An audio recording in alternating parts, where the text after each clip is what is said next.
ఇప్పుడు వీరనారి అవార్డుని మేము ధాత్రి గారికి అందించబోతున్నాము అని ప్రమీల చెప్తూ ఉంటుంది. అప్పుడే ధాత్రి వాళ్ళ అమ్మ గురించి గొప్పగా మాట్లాడుతూ, మీరేమీ అనుకోకపోతే నాది ఒక చిన్న రిక్వెస్ట్.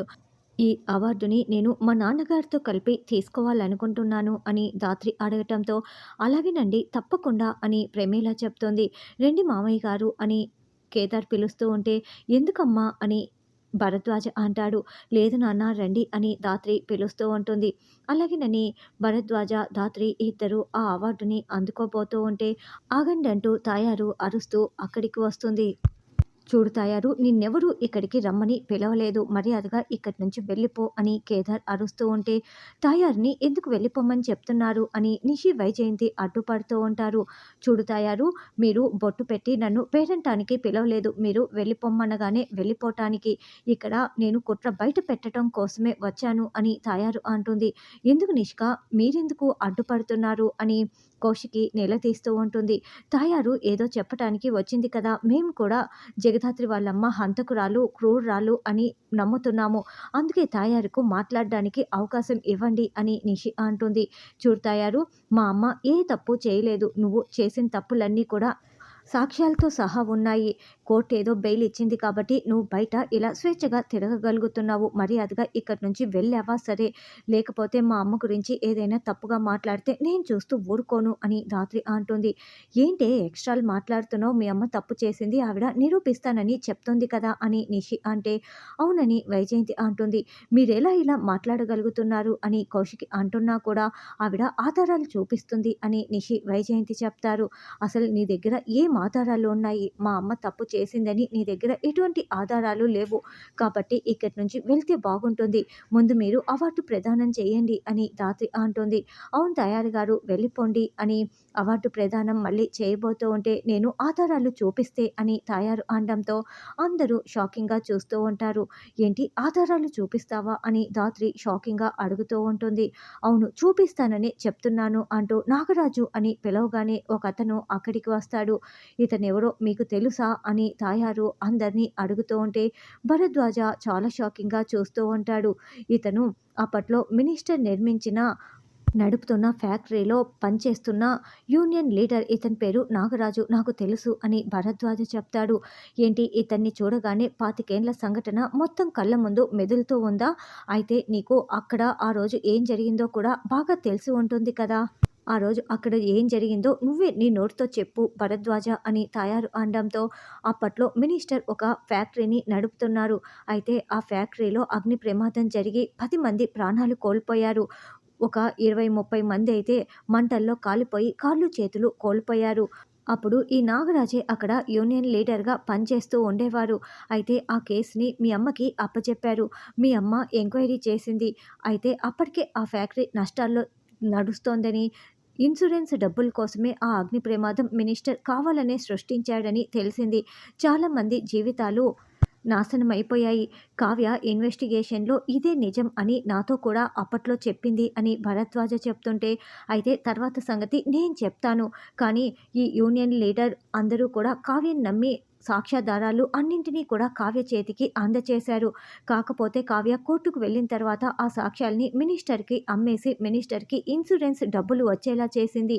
1000 మంది కార్మికుల జీవితాలు రోడ్డుపై పడిపోయేలా ఈ కావ్యనే చేసింది అని తయారు చెప్తుంటే, ఎక్కడో ఏదో పొరపాటు జరిగింది. మా అమ్మ అలా జీవితాల్ని నాశనం చేసేది కాదు, డబ్బులకి అమ్ముడు పోయేది కాదు అని ధాత్రి చెప్తుంటే, అవునా అయితే నా దగ్గర ఆధారాలున్నాయి అంటూ అప్పట్లో ఉన్న న్యూస్ పేపర్‌ని చూపిస్తూ ఉంటుంది.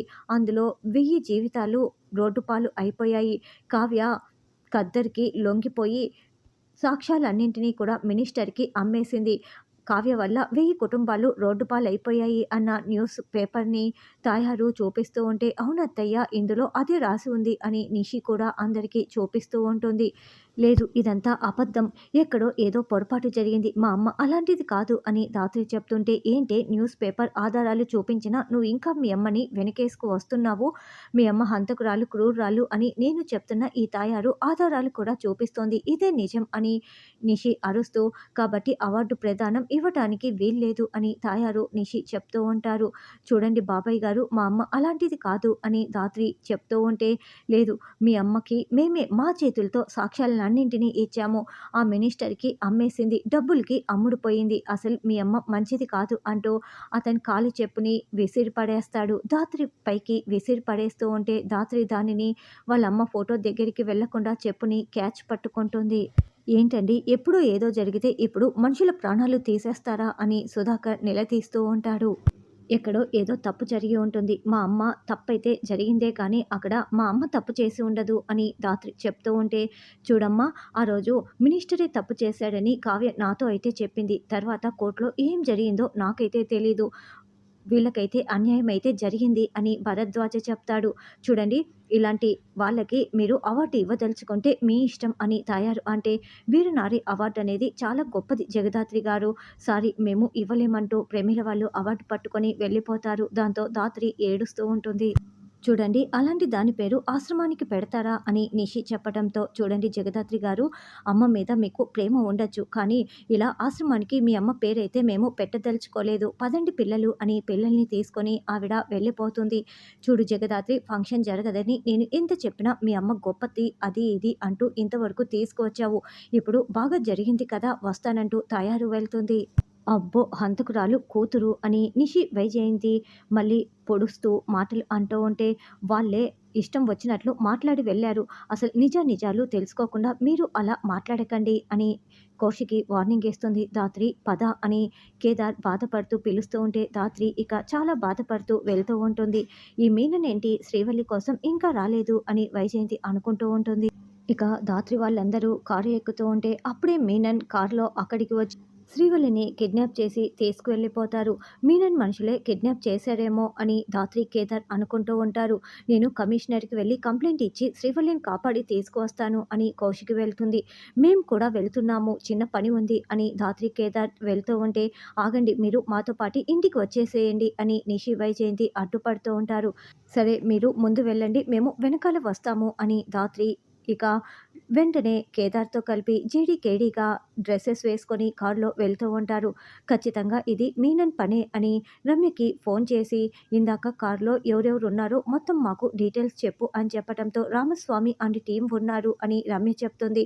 అయితే ఖచ్చితంగా ఇది మీనన్ పనే అని అనుకుంటూ కిరణ్ రమ్యని కూడా లొకేషన్ దగ్గరికి రమ్మని చెప్తుంది.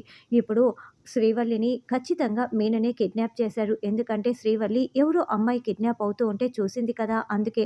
ఇప్పుడు మీనన్ని మనం కనిపెట్టాలంటే మనలో ఒకరం కిడ్నాప్ అవ్వాలి అని ధాత్రి ఒక ప్లాన్ చెప్తుంది. అలాగేనని కిరణ్, రమ్య చెప్తారు. ఈ లోపల కౌశికి జేడీకి ఫోన్ చేసి, "శ్రీవల్లి ఎవరో ఒక అమ్మాయిని కిడ్నాప్ చేస్తుంటే చూసింది. అందుకే మీనన్ కిడ్నాప్ చేసి తీసుకువెళ్ళాడు. మీరే ఎలాగైనా కాపాడాలి జేడీ" అని రిక్వెస్ట్ చేయటంతో, "సాధు నాయక్ సార్ మాకు ఆల్రెడీ చెప్పాడు. మేం చూసుకుంటాం" అని ధాత్రి చెప్తుంది. ఇక "ఎందుకు నన్ను కిడ్నాప్ చేసి తీసుకువెళ్తున్నారని" శ్రీవల్లి అడగటంతో, "నువ్వు రోడ్డు మీద నీ పాటికి నువ్వు వెళ్ళకుండా నేను కాపాడుతానంటూ వచ్చావు కదా, అందుకే. ఇప్పుడు మాకు ఇంకా 6 అమ్మాయిలు అవసరమయ్యున్నారు. ఒకదానివి నువ్వు దొరికావు. ఈ రోజుతో నీ డెత్ నేను ఫిక్స్ చేసేశాను. ఇక 2 అమ్మాయిలు మాత్రమే కావాలి. ఈ రోజుతో నీ చావు ఖాయం" అని మీనన్ చెప్తూ ఉంటే శ్రీవల్లి టెన్షన్ పడుతూ వింటూ ఉంటుంది.